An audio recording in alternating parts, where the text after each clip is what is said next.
I want to talk a little bit about your experience as a diplomat. You were India's ambassador to Bhutan. Now, Bhutan has an amazing relationship with India. Why can't that be the template for our other neighbors? Arjun, there's an old Chinese saying, why do you hate me? I have not helped you. It's always a challenge. It's much easier to have good relations with Argentina, for instance, than with your immediate neighbor because there are so many points of both confluence and of conflict. Right. Now, I think Bhutan is the most successful example of Indian diplomacy in the neighborhood. Right. I still remember as an ambassador when I went there, my first public speech was to say, not that we are helping Bhutan or that we are here to. I said it's an honor for us Right. to have the opportunity to be economic partners with Bhutan. That is what you want to do with your neighbors. In Nepal, we messed it up. Right. China has, of course, been making a lot of inroads into Nepal, and they play a very proactive role. China has influencing been making into political parties Yes, as well. I will answer your question because it's a very logical question. China's standard policy to India indefinitely and at least for the long foreseeable future is engagement with India along with containment of India. Right. You'll be amazed how much mythology influences China. And that its ordained destiny is to be the power in the world. Right.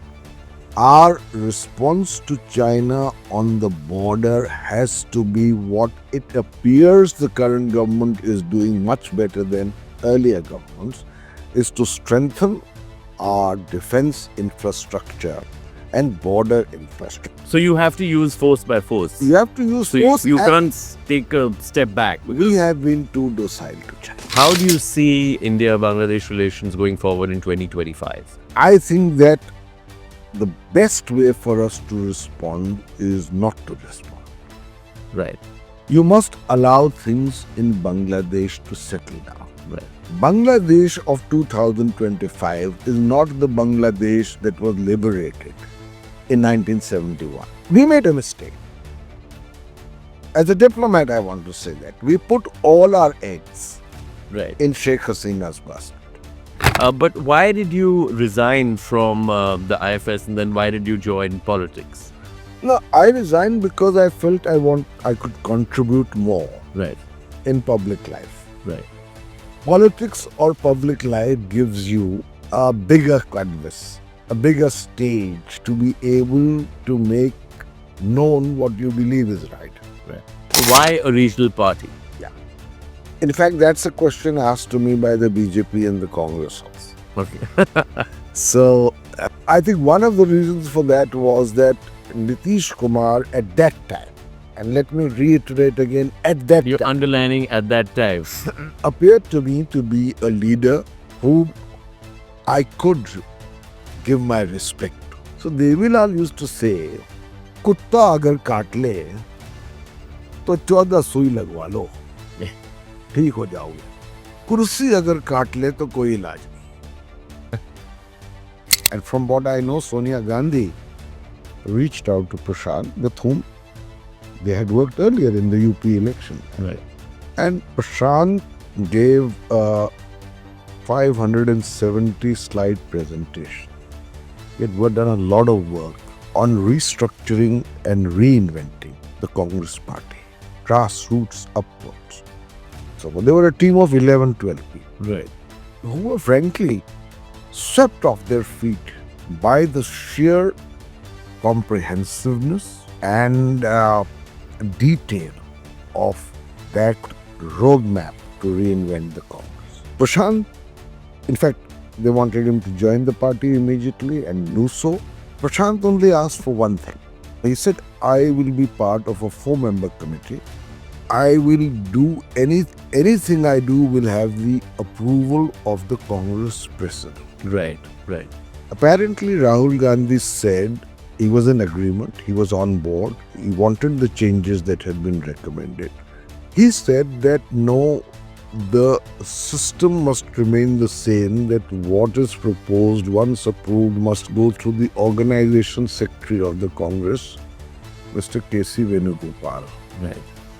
We both thought कि न खुदा ही मिलेगा न विसाले सनम. We'll fall flat between two stools. Right. Right. Bihar has remained exactly where it was 30 years ago. Right. The most backward, the poorest state in the country. So what is the raison d'etre? What is the goal? What is the aim? What is the lakshya of Jan Swaraj? To create that chetna, that sense of awareness in the people of Bihar, that in their own interest, they must bring in now a new government and a new form of politics.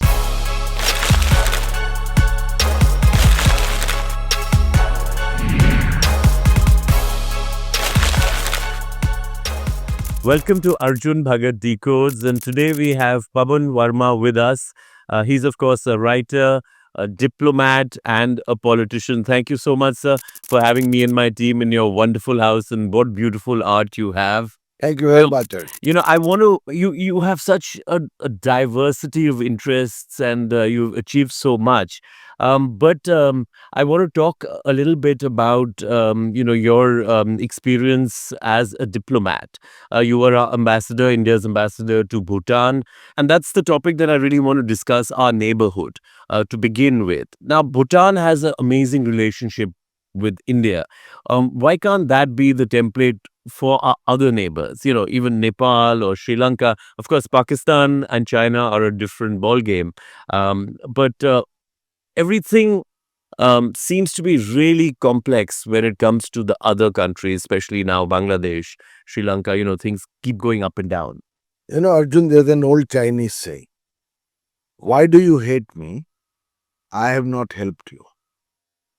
Now, this is a syndrome which often kicks in a neighborhood where there is one large dominant country and other smaller neighbors with many shared factors, including borders, cultures, languages, etc.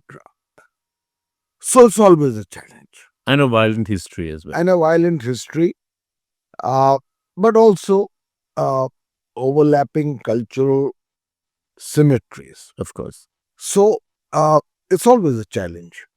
It's much easier to have good relations with Argentina, for instance, than with your immediate neighbor, because there are so many points of both confluence and of conflict. Right. Now, you asked me a question about Bhutan. I think Bhutan is the most successful example of Indian diplomacy in the neighborhood. Right. I say this because from the time in the late 1950s when Jawaharlal Nehru with Indira Gandhi in tow trekked across the Himalayas and reached Paro in Bhutan, Right. that pavilion from where he gave his speech is still protected there. Right. He went there and assured them that India respects the sovereignty and territorial integrity of Bhutan, right, and would do what it could as a friendly neighbor to help Bhutan. Now, this happened, remember, very soon after the flight of Dalai Lama right, from China. right, China's growing aggressive dominance. China is also Bhutan's neighbor. Bhutan is a buffer between China and Absolutely. India, and therefore has a great strategic importance. And Bhutan is a very religious country. Right. It's a Buddhist country, Vajrayana Buddhism, a very religious country. And Bhutan also, interestingly, has a border with India 500 kilometers long, which is at a height of 10 feet. Right. And a border with China on the other side, which has a height of an average height of 20,000 feet. Right. So there were commonalities which we reinforced by our assurance to Bhutan Right. that we are there as friends. After which, we built with Bhutan a relationship that actually followed what we said. Right. We assisted Bhutan, and more importantly, in recent years, we institutionalized this relationship Right. through an arrangement which is non-negotiable, Right. and that is hydroelectric power. Bhutan has rivers Yes. flowing down the Himalayas. Yeah. It's water going west. India came up with the idea, along with Bhutan, that we put up hydroelectric dams on these rivers. Joint projects, Absolutely. largely funded with India's help, where we are electricity deficit, we need the power, Yes. Bhutan needs the revenue. Right. So it's a mutually beneficial. And the aim was to make it reach 10,000 megawatts. Right. Now, this income from the power generated, which is a win-win situation for both countries, has made Bhutan today the country in South Asia with the highest per capita income. Right. So now there is an institutionalized arrangement which binds the two countries together. Right. Now you will ask me, why couldn't we have the same arrangement with Nepal, Right. where the potential of hydroelectricity power generation could be 5 times that of Bhutan? Right. And that is where the question of how we handle our neighbors comes. Right. Because we both have China as a neighbor. They both have China as a neighbor. And in the case of Bhutan, I still remember as an ambassador when I went there, my first public speech was to say, not that we are helping Bhutan or that we are here to, I said, it's an honor for us Right. to have the opportunity to be economic partners with Bhutan.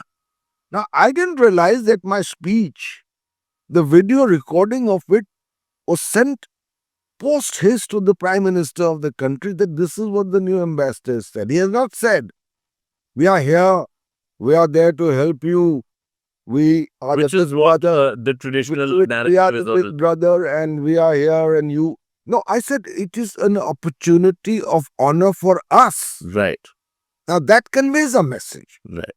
That is what you want to do with your neighbors. In Nepal, we messed it up. Right. But China has, of course, been making a lot of inroads into Nepal, and they play a very proactive role in China has influencing been the making Indian political parties Yes, as well. I will answer your question because it's a very logical question.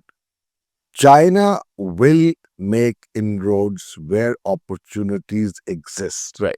Because China's standard policy to India indefinitely and at least for the long foreseeable future is engagement with India along with containment of India. Right.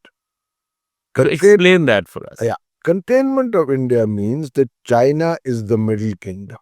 Right. You'll be amazed how much mythology influences China. Right.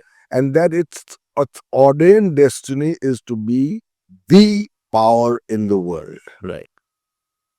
A democratic India with a population as big as China's and a size also which is subcontinental is an obvious challenge to China.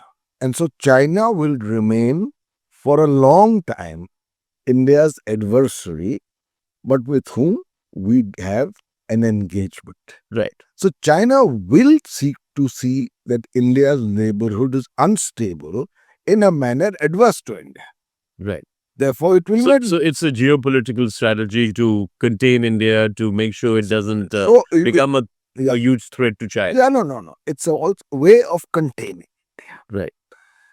And in Nepal, it saw the opportunity because I think initially our policy in Nepal was overbearing. Right. Because otherwise, two countries which are much more closely bound by culture, language, and religion, right, than India and Bhutan. And pretty much we have an open border with Nepal, right? Any Nepalese can come and work here. Not only that, with Bhutan also. Right. You have an open border. Right. So, in the case of Nepal, we were overbearing. I think initially we were overtly interfering. Right. And that was resented. Right. Why do you I, hate? I remember, and of course, for the audience as well, a lot of the younger people don't even remember the fact that India had pretty much stopped all trade with Nepal. This was when Rajiv Gandhi was in power. And they didn't have gas, they didn't have fuel, they didn't have food. Arjun, And it not went on for once. 6 months. Not once. Right. It was under Rajiv Gandhi. Yes. In 2015, under Prime Minister Narendra Modi, we did a blockade again. Right. I was a member of the Rajya Sabha, and That was for gas cylinders. that was for not only gas cylinders, that was because there were continuing problems with Nepal with regard to the Madhesi region and so on. So, Right. what a blockade of a country. Right. And I had to raise a short duration discussion in Parliament, to which Sushma Swaraj, the foreign minister, very graciously agreed. And it was a 3-hour discussion where, as the initiator of the motion, I spoke for almost 40 minutes. It's on YouTube. Right.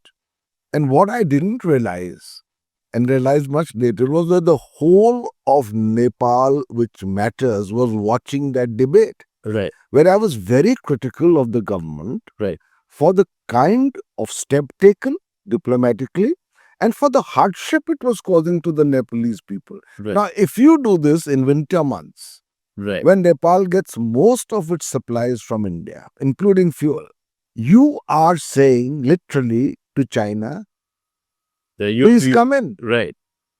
So these are important factors that we need to keep in mind in neighborhood policy. Right. At one level, you have to be helpful.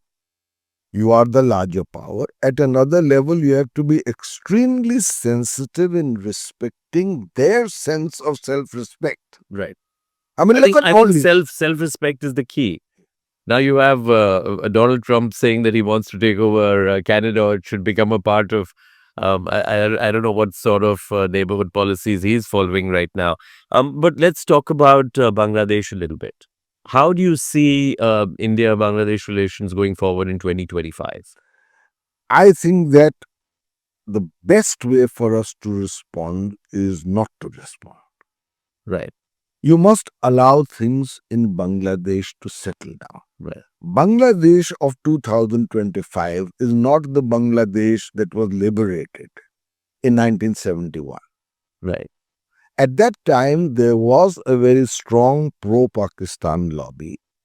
There have been connections between the two countries for several decades.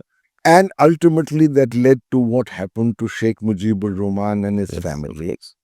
Today, there is a large constituency in Bangladesh which does not wish necessarily to become, once again, a subordinate accessory of Pakistan. Right. There is a strong lobby that wants to see an independent and sovereign Bangladesh. There are people who are very wary of the Chinese and the influence they are acquiring, because, as you know, when China gives economic aid, it also sends its population, which creates its own tensions. It's happened in Pakistan, it's happened in Sri Lanka. And India is a natural ally of Bangladesh. Right. We made a mistake. As a diplomat, I want to say that we put all our eggs in Sheikh Hasina's basket, which was a good thing because she was good to us. Right. But in a country where there is an opposition, however subordinated, there was Khalida Zia. Right. We should have kept What you're saying is we should have had some engagement relations with her. But how do we know that we did? I know that we made it more than clear to the rest of the Bangladesh polity that our choice was Sheikh Hasina for obvious reasons. I'll give you a small example. It's a personal example. Right. When I was an ambassador in Bhutan, Bhutan had become a newly democratic country.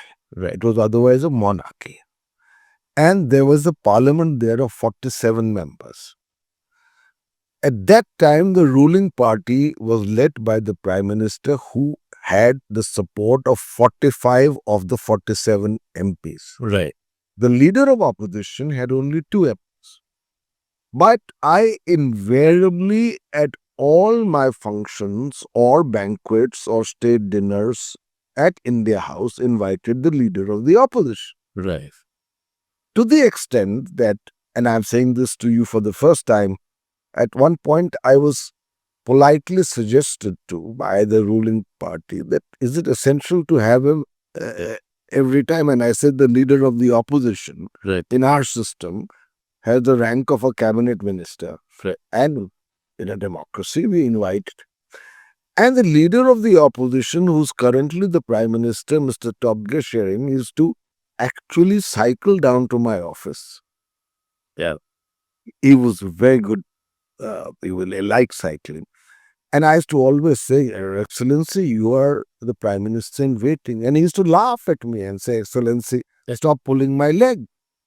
The truth is, after I left Bhutan and I resigned and joined politics, within a few years, he became Prime Minister. And today is, for the second time, Prime Minister again. Right. I'm not taking credit for this. It's what all ambassadors should do. And this is what, in spite of difficult circumstances, we should have attempted to do in Bangladesh. Right.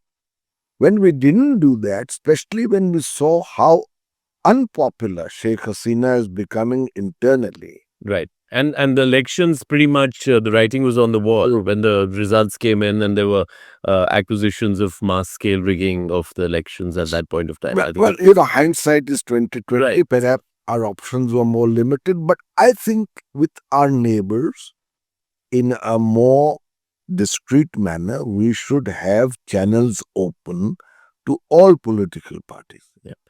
In terms of China's relationship with India, there is a little bit of good news. There has been some sort of an agreement between China and India, but we can't take that at face value. You said it yourself that they have expansionist policies, and it's not just with India. It's the whole of Southeast Asia. It's with the Americans, the tensions that are going on. Where do you think we actually stand in your experience with China right now, and what's the way forward?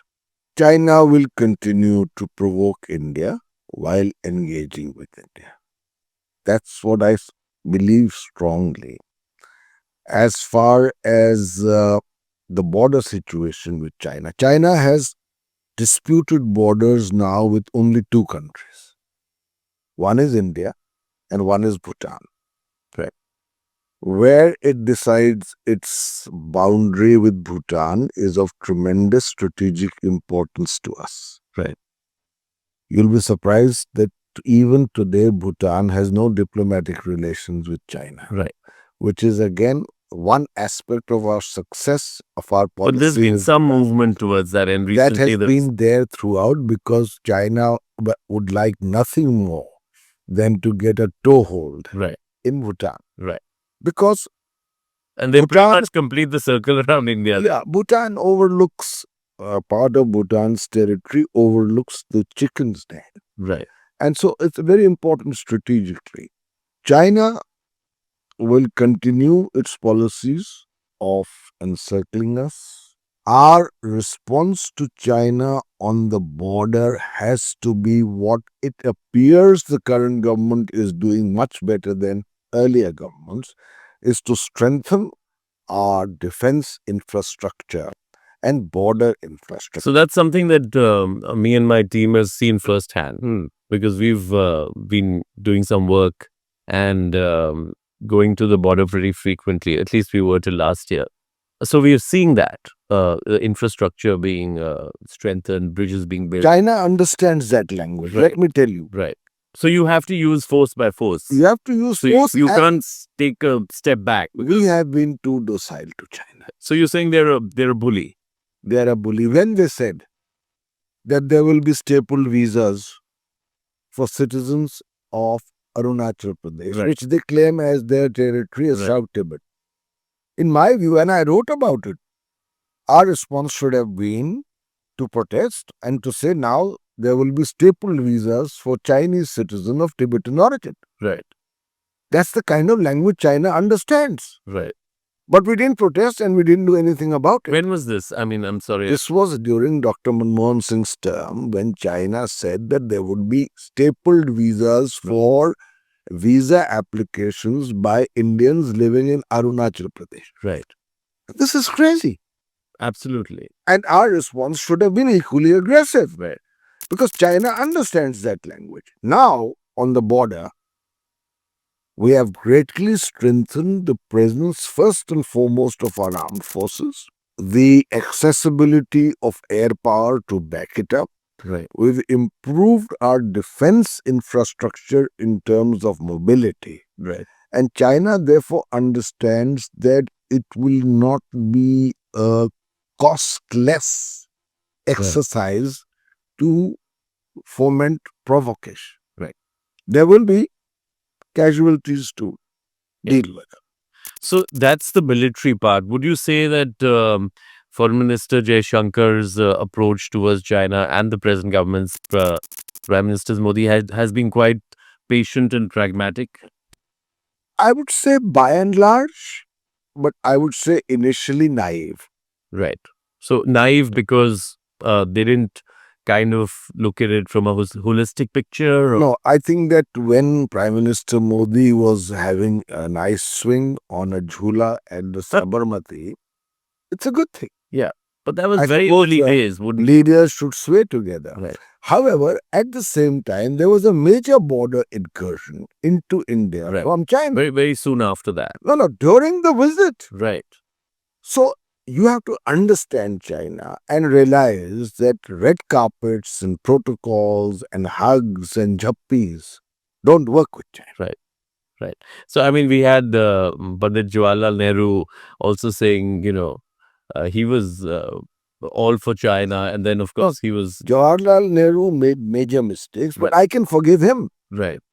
Because this was pre-1962, Right. when he genuinely felt that there could be a solidarity between the developing countries who were all victims in some form or the other of Western colonialism, oppression, and exploitation. Right.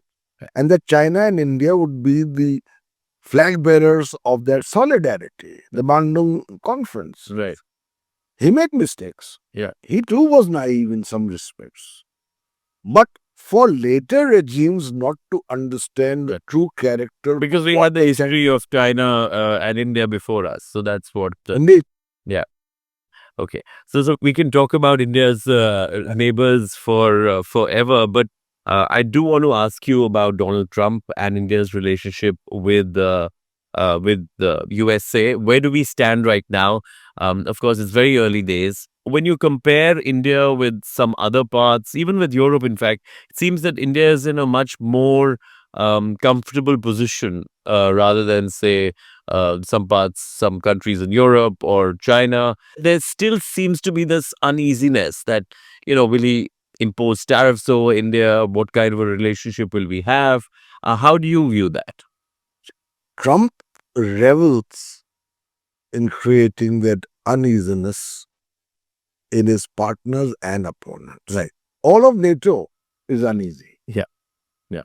The European countries are uneasy. Where we are concerned, to be honest, and you said it rightly, these are early days. But with Trump, we had a good equation, especially an equation between Prime Minister Modi and they seem to get along pretty well. Yes. I think Trump will see his relationship with India from the prism of what is good for the United States. Right. For instance, one of the questions that is paramount in the mind of Indians is about visas. Right. Now, of course, if there is a clampdown on the availability of visas for talented Indians to enter America for employment or study, it will mean a setback for us. But on the other hand, see it this way, that America also needs talent to come in. Right. America also needs the manpower. Right. And well-qualified manpower with the facility. And in those numbers, and I think India is pretty much the only country. Yes, and the Indian community that. has been a role model. Right. It's created the billionaires, it's created added value to America's capital and asset formation. So he may see it from that point of view. There are imponderables, like, for instance, Trump has downgraded his aggressive rhetoric vis-a-vis China. Yes. Earlier, he said 60% Yeah. flat taxes I on think now any it's down to Chinese import. 10% or something. Now it's down to 10%. He's also said now that he would like to visit China. I believe there were, even during the campaign, back channel communications between his team and China. Right.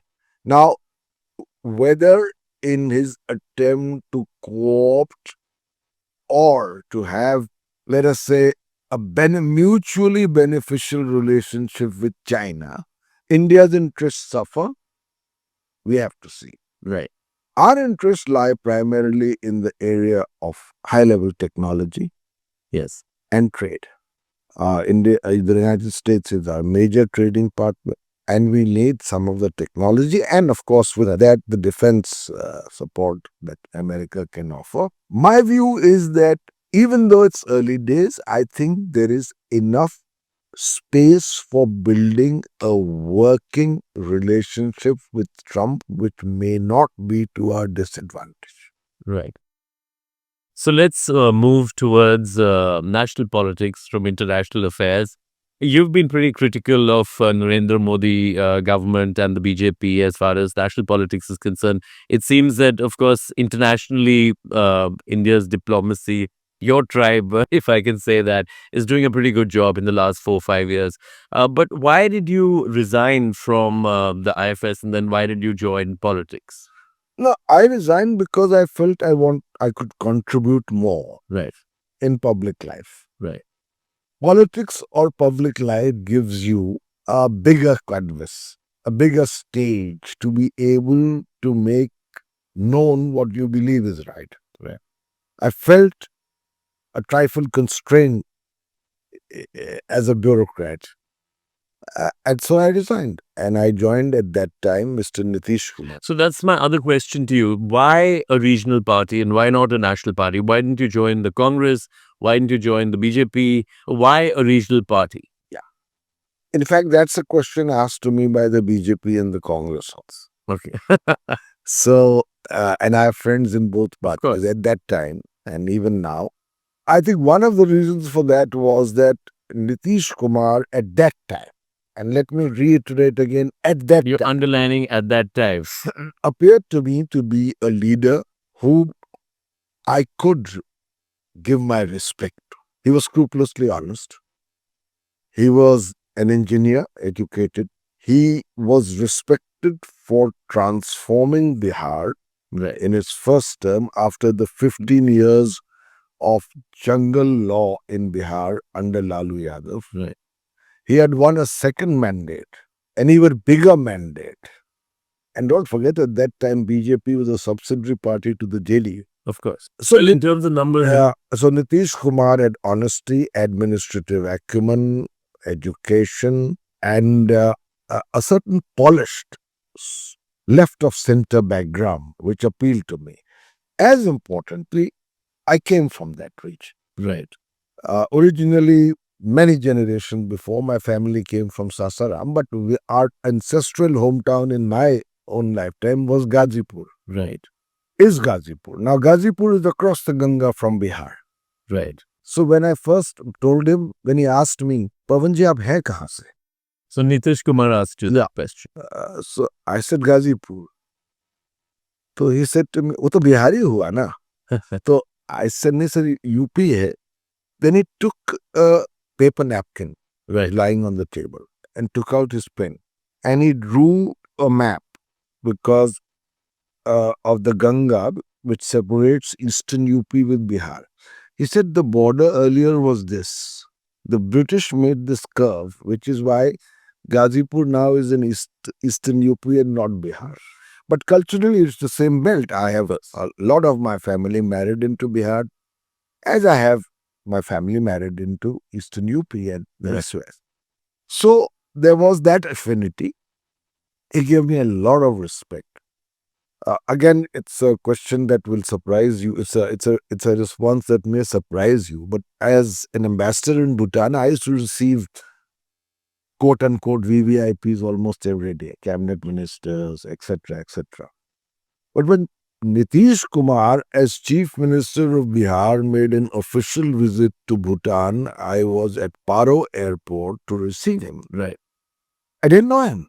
When he got out of the plane, I introduced myself कि नमस्कार sir मेरा नाम पवन वर्मा है मैं यहाँ राजदूत हूँ and his response was पवन जी आपको कौन नहीं जानता आप विद्वान हैं. Now that could be just diplomatic ways of outreach which I respected, which I rather enjoyed actually, whether he meant it or not. But what surprised me was that in that journey from Paro, which is the airport, Right. to Thimphu, the capital, it's a 1 hour drive. Yeah. Yeah, I've taken that. I've gone a couple of times Come. up and down from that. Beautiful road, Beautiful. lovely scenery. Most of the VVIPs used to fall asleep. Right. Nitish Kumar, in that 1 hour journey, discussed at least half a dozen of my books with me, Wow. which made me feel that he was different. Which is why when he finally began to not be the Nitish Kumar I knew, the shock to me was that much greater. So when you say that, you were close to someone, he also made you a member of parliament. No, he first made me Yes. against my very sustained protests, about which I was teased later in Bihar. कि बिहार में people said, अरे वो आपको मंत्री बना रहे हैं और आप मना करे जा रहे हैं, मना करे जा रहे हैं. But he wanted me to join within 1 month of my resignation as advisor to the chief minister with cabinet rank. Right. And I kept saying to him, sir, I did not ask for a position. Right. I've come here to help you. Right. But he insisted, and I couldn't say beyond a point no to him. And I became a advisor with cabinet rank. And a year and a half later or so, I went to the Rajya Sabha. Right. He gave me a great deal of respect. That was a different Nitish Kumar. So what changed then politically? Because that's something that I and a lot of my viewers would be really interested in. I'm talking about generically and also specifically, what are the compulsions that make politicians change the course that they have been. Do you mind my quoting in response a rustic saying by Devi Lalji? Once Of course, Deputy former Prime Deputy Minister, Prime yes. Minister. So Devi Lal used to say, कुत्ता अगर काट ले तो 14 सुई लगवा लो, ठीक हो जाओगे. कुर्सी अगर काट ले तो कोई इलाज नहीं. If you are bitten by the chair, or rather your love for the chair, Right. then there's no answer really in terms of why you lose your credibility. Right. This is what happened with Nitish Kumar. Right. The overnight change to the BJP, when for the last 3 years, 4 years, he had taken a principled stand against, for good or wrong, bad reason, But he's done that against both Prime times, Minister. right? No. That was the first time. against Prime Minister Modi. Yeah.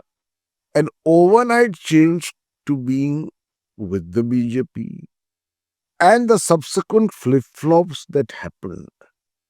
Joining the RJD, joining the BJP, joining the RJD, now with the BJP, made him lose his credibility. He certainly fell very sharply in my esteem, although I remain grateful to him and we are still friends. Right.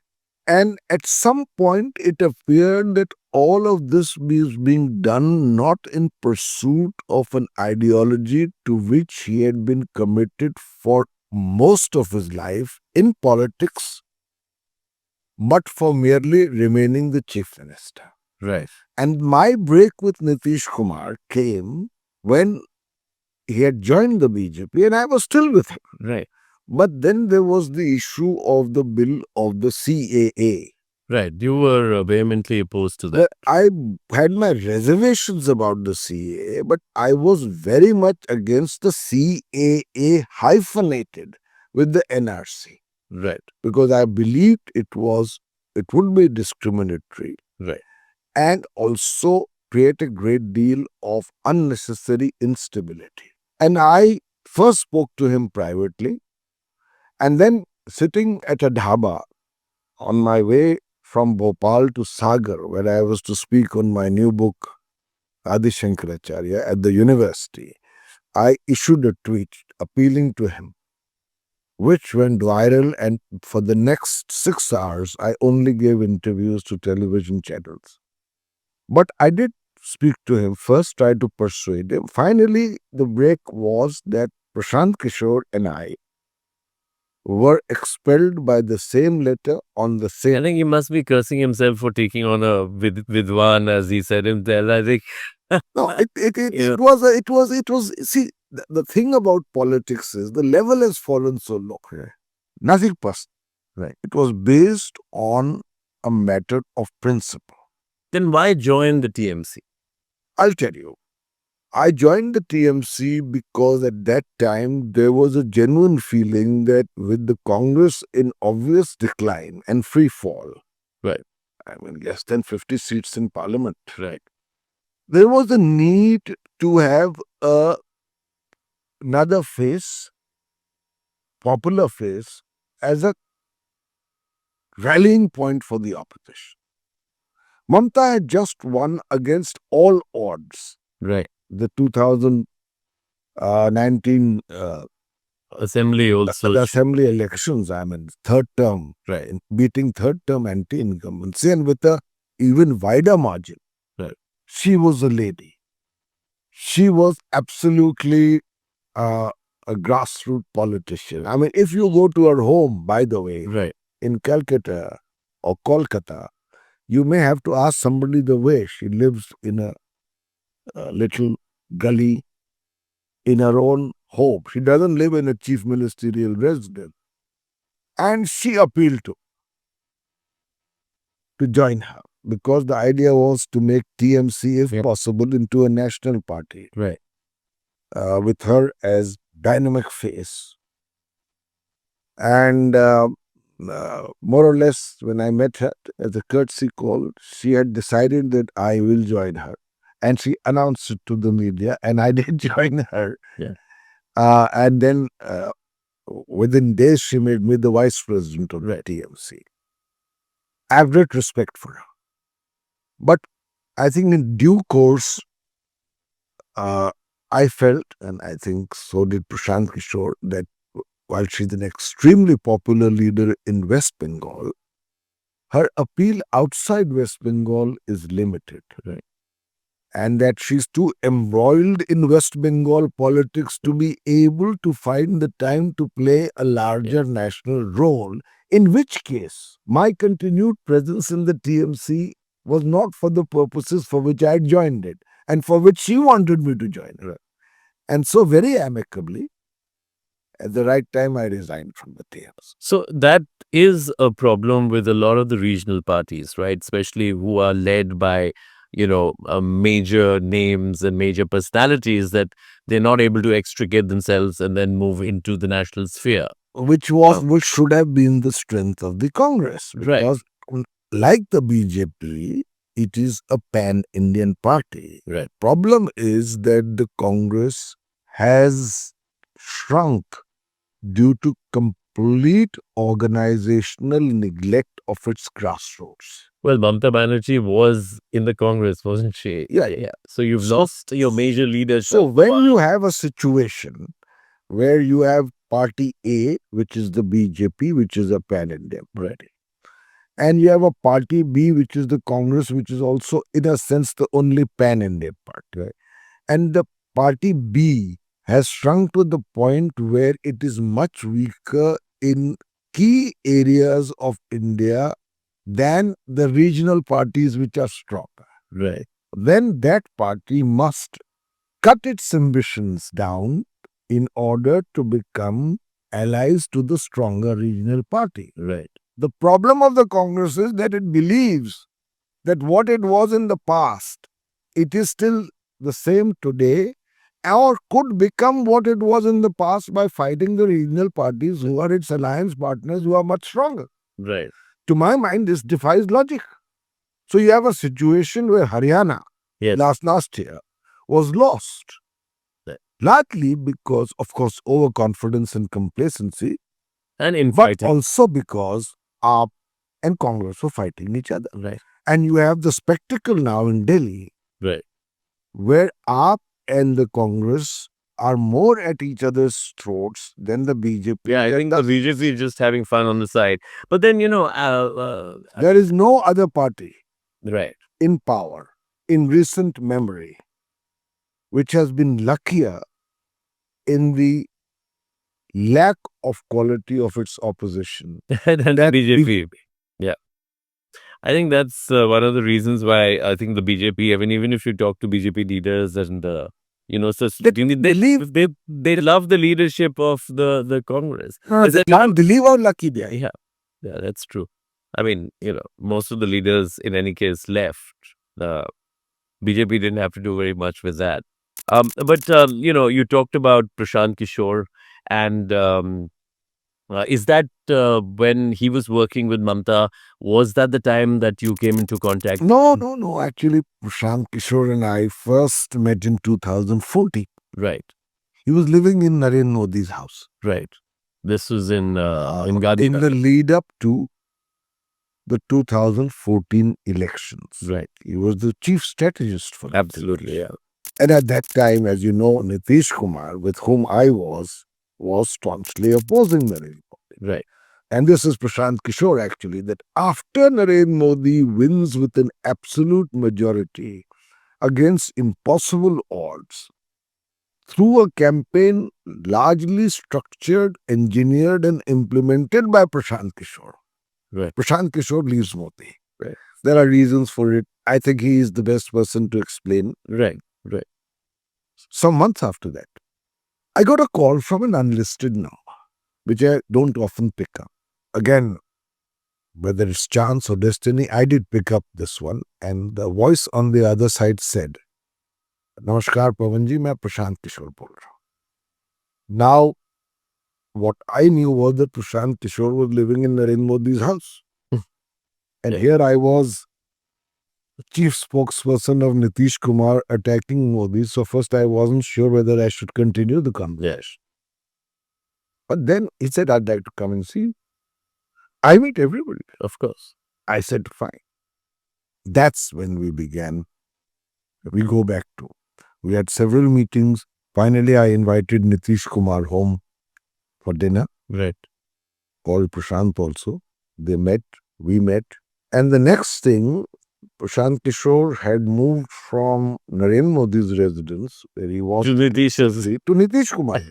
So then, at what point did you leave the TMC and then, join Prashant? No, I had never not joined Prashant. Right. He didn't have a party. Right. He was working as an election strategist. We had been together since the Bihar campaign of 2015, Right. which we won. Then we were both expelled together on the same day by the same letter, as I said, by Nitish Kumar. Then he went his way for the Calcutta campaign. He came back and we began to brainstorm about what to do next. In this, there was one phase where we thought that Mamta Banerjee had the credentials of being upgraded to a national level. But his most significant attempt was the structured meeting with the Congress party. Right.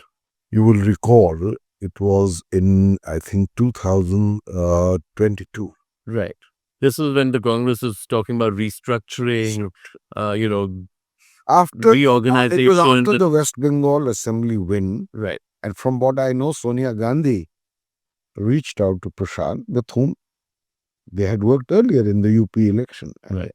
And Prashant gave a 570 slide presentation. He had done a lot of work on restructuring and reinventing the Congress party, grassroots upwards. There was a team listening to him. He was the only person on the other side. I was to accompany him, but I was still formally a member of the TMC, so I could not go. And that team consisted of Sonia Gandhi, Rahul Gandhi, Priyanka Gandhi, Mr. Chidambaram, Mr. Digvijay Singh, Mr. Kharge, Mr. Jairam Ramesh, and so on and so forth. They were a team of 11, 12 people. Right. Who were frankly swept off their feet by the sheer comprehensiveness and detail of that roadmap to reinvent the Congress. Prashant, in fact, they wanted him to join the party immediately and knew so. Prashant only asked for one thing. He said, I will be part of a 4-member committee. I will do anything I do will have the approval of the Congress president. Right. Right.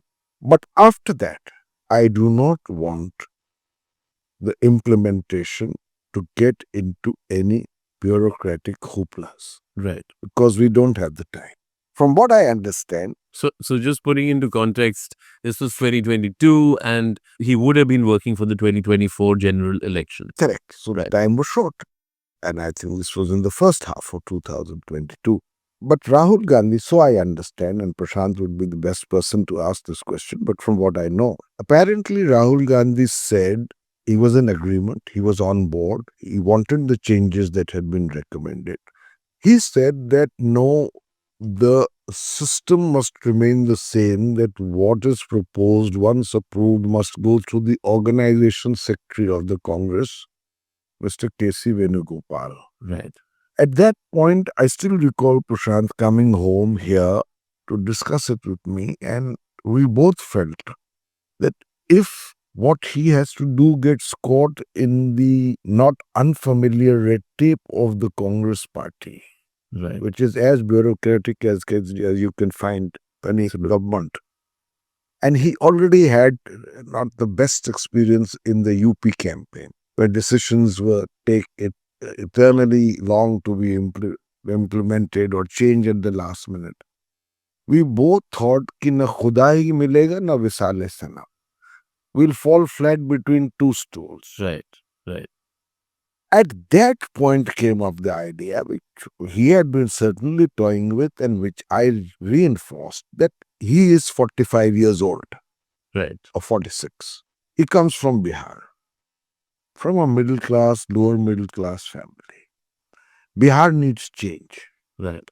Bihar is literally today oppressed with a kind of retrograde politics that has kept it the poorest and the most backward state for decades. Right.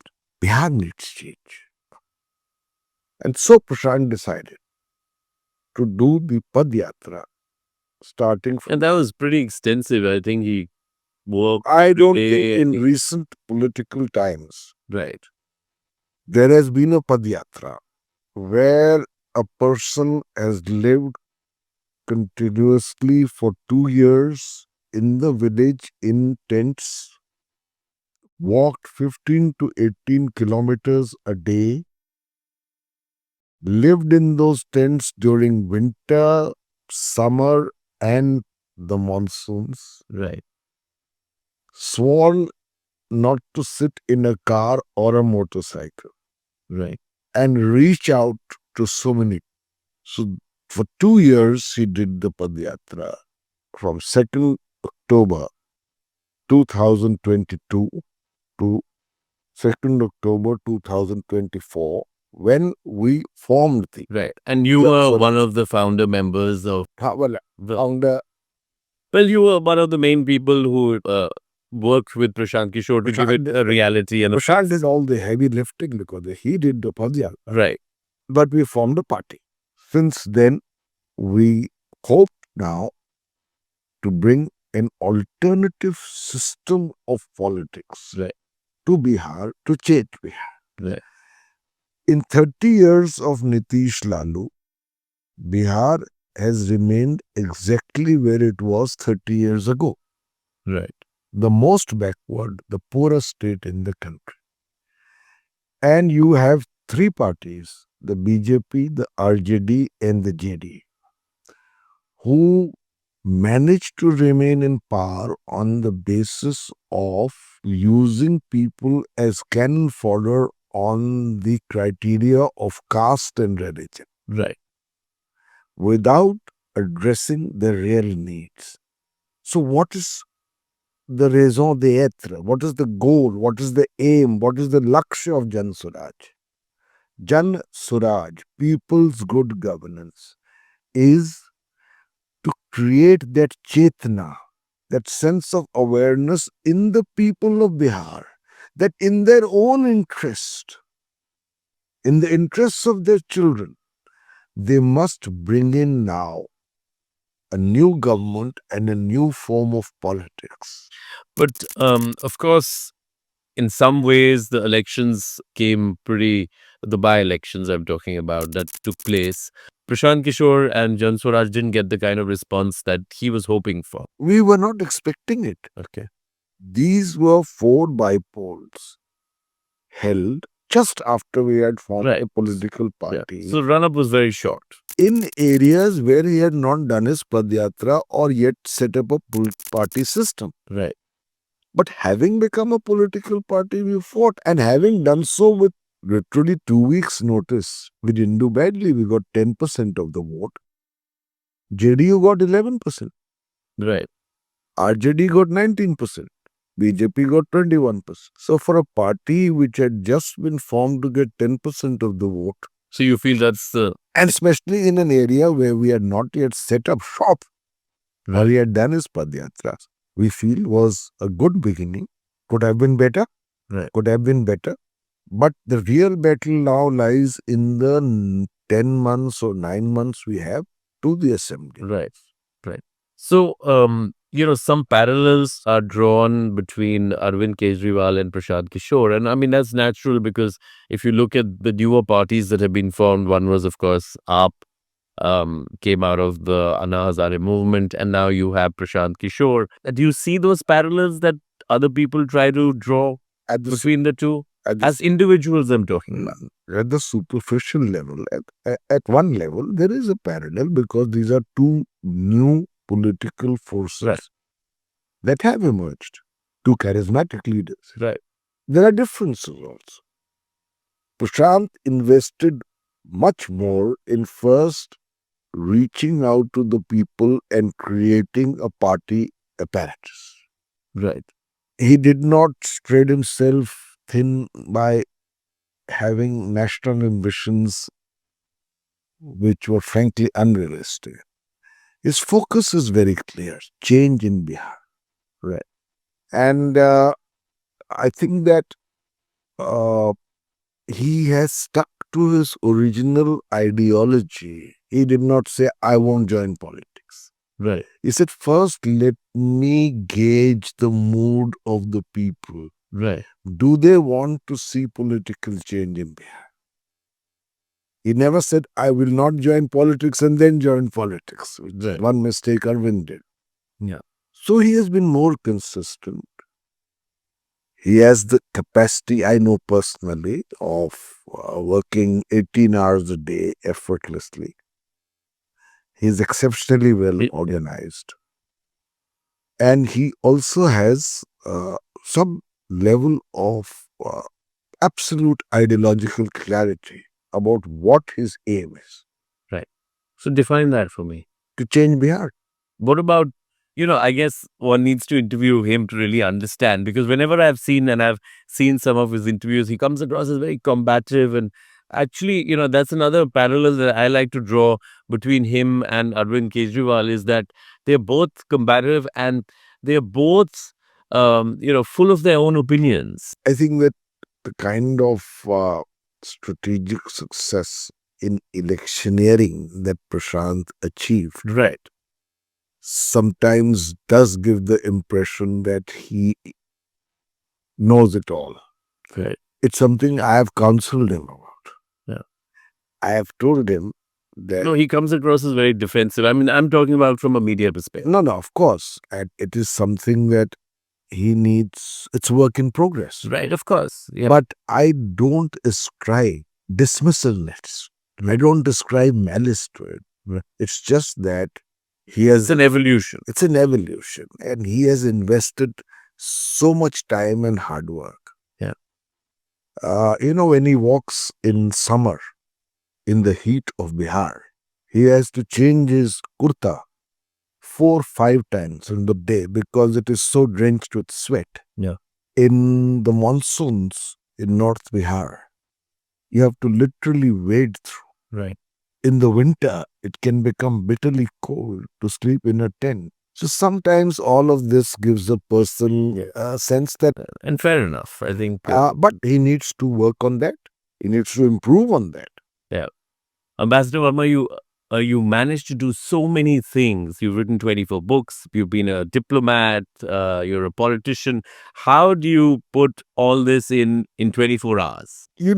Arjun, I've often said that anyone, in however much pressure that person is in terms of work, anyone who says he or she doesn't have time to do that which they love is telling a lie. It's just that they don't do it. Right. A day is 48 hours. Everything is about time management. I write 10 columns a month, apart from what I write as books. And I have a very busy day in terms of other engagement. When I write a column or when I'm writing, in those 45 minutes or 1 hour that I get, I work with complete concentration so that I'm able to finish in that 1 hour what a full-time writer may take 5 hours to do. And so if you are able to so structure your day where you plan it so as to allocate time for each of your goals in the right way, there is never shortage of time. I have never got up at 5:30 in the morning to write, and I do not write after 8:30. If you love something, you'll find the time. If you say you don't have the time for something you love, you're lying. We've talked about Jan Swaraj, we've talked about geopolitics. I really want to, end this conversation of ours about your passion, which is, and I'm not talking about bridge here, I'm talking about, the books that you've written. And, one question I had was I was going through this long list of books that you've written, 24. And I think you mentioned another two are going to be out very soon. None of them are on diplomacy or geopolitics. They're on history and our heritage and on spiritualism. No, the subjects are very wide. My first book was a biography of Mirza Ghalib. Right. I've written on the great Indian middle class, Right. which was a runaway bestseller. I've written on being Indian. I've written becoming Indian. I've written on the Kama Sutra. I've written on Adi Shankaracharya. Right. I mean, you've been On prolific. Hindu civilization. I've written on Chanakya. I've written a novel. I've written a long poem. So how does this work? I mean, do you find an interesting, when I was doing research before meeting you, I think kind of found that on Mirza Ghalib, you actually went to a bookstore, perhaps. You said a bookstore in Delhi must be Khan Market. That is a subject which is... And there was no book. And then you said, I have to write something on it. No. That is a subject which is very close to my heart. Right. Colonialism does not end with political freedom. Right. It doesn't. The success of colonization is the colonization of the mind, which continues for decades afterwards. In French-ruled Africa, they speak French. Right. And their languages have died. Right. With that, an entire culture has gone to sleep because the language is not a means of communication. It's a window to a culture, to a lullabies, to your proverbs, to your folklore. So here we are talking in English. Precisely. So when I went to that bookstore and I asked for a book on Ghalib, and a very well-known bookstore, and they said they have nothing except a few pamphlets, to me it seemed like going to a bookstore in London and asking for a book on Yeats or Eliot and being told they don't have one. Right. And that has been the subject of several of my books, including Becoming Indian. All have done very well. Yes. That has been partly responsible for my search.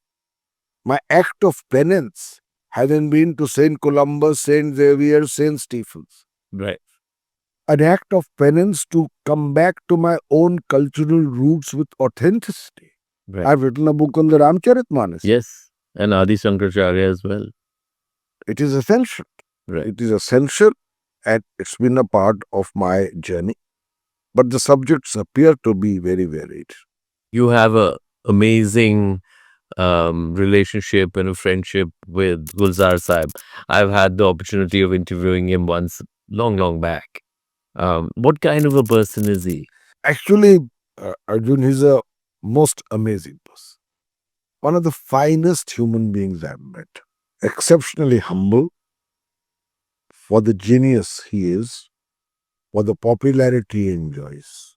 And we struck a chord so easily and so effortlessly. He had come to Neemrana Fort in 2006, I think, where I had organized as Director General ICCR the Afro-Asian Literary Conference.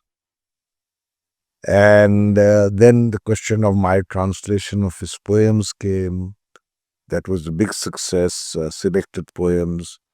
Then we did neglected poems. You'd ask me, why did you keep the name neglected poems? Now, this is the subtle humor of Gulzar Sahib. I was an ambassador in Bhutan and the project was getting delayed because I was very busy. So his way of nudging me was to say over the phone to me one evening कि पवन जी अब ये दूसरे volume का हम title neglected poems रखें. So that was enough to give me a hint, and actually we kept that title. Right, right. It's a beautiful title. And then he has some poems on public life and politics, not directly, but extremely the use of sarcasm and irony, which we call suspected poems. Right, Then I did a volume of his books called Green Poems. right. And he translated my own long poem in 14-line rhymed sonnets called Yudhishthir and Draupadi into Hindustani without letting me know. And the manner in which he... And that's been made into various plays and then he it's wrote a taken a play. life of in its own. So he's a wonderful man. Whenever I'm in Mumbai, I don't have to tell the taxi driver or my car man. I say that Gulzar Sahab ke यहाँ पाली हिल चलना है. The address is known. Right. He's so humble. Yeah. We spend the evening together. When he comes to Delhi, there are hordes and hordes literally wanting to touch him. Really, yeah. You know, he had come for the Sahitya Aaj Tak, where the president gave him a Lifetime Achievement Award. He insisted that I be there, and I was a bit reluctant because of the security of the president's coming there. But he made it a condition, so I was there. And there were literally thousands of people wanting to touch him. Right. Literally. Somebody wanted to touch his feet. You know, he's loved. Yeah. And after that, we escaped. And we came here where you're sitting. Right. And we are just 4 people. Wow. What a sat privilege. Together, had a drink and had a dinner. Yeah. Quietly, chatting. Amazing. So what are your new works? You said you're working on 2 different books. I have one book which should be out in another 2 months at the most. It's called Echoes of Eternity, a journey through Indian thought from the Rigved to the present. Wow. So it covers about 7,000 years. My God. Yeah. And I think it's as a reference book, it's a must for every library shelf in our country of any educated Indian who can read. Right. Because it is such a rich journey of Maulik Soch, the power of original thought, starting from the Rigved. And people don't know. People don't know who's Bhartrihari. People don't know who's Tirukural. When I wrote Adi Shankaracharya, people educated who've gone to the best schools, colleges, didn't know when he lived, where he lived, what he wrote. True. We are culturally deracinated. I totally agree with you. Yeah. Who don't have their feet in the grounds of their own culture. So it is a reference book. And I also have a short novella that should be out. When I say novella, it's not a novel, but it's called The lady who carried the monk across the river. Wow, it's fascinating title. So, some of our viewers and also the younger viewers, what are some of the books that you recommend that they should read, both from an Indian perspective as well as an international perspective? Must read The Great Indian Middle Class, which is prescribed text in some university. Must read Being Indian. Right. Must read Becoming Indian, whose subtitle is The Unfinished Revolution of Culture and of Culture. You have to read Adi Shankaracharya. Right. You must read The Great Hindu Civilization, Right. where I was criticized by both the left and the right, so I must have done something right. Something right, yeah. You got to read these books. I mean, I say this with great humility, but I think that people who are not rooted in their own culture become photocopies, and nobody respects photocopies.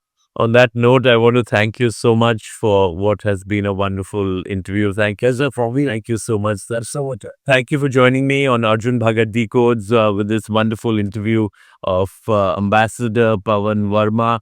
And I'll see you next time. And of course, we'll put this interview out in shorter formats as well so that you can watch that. Thank you.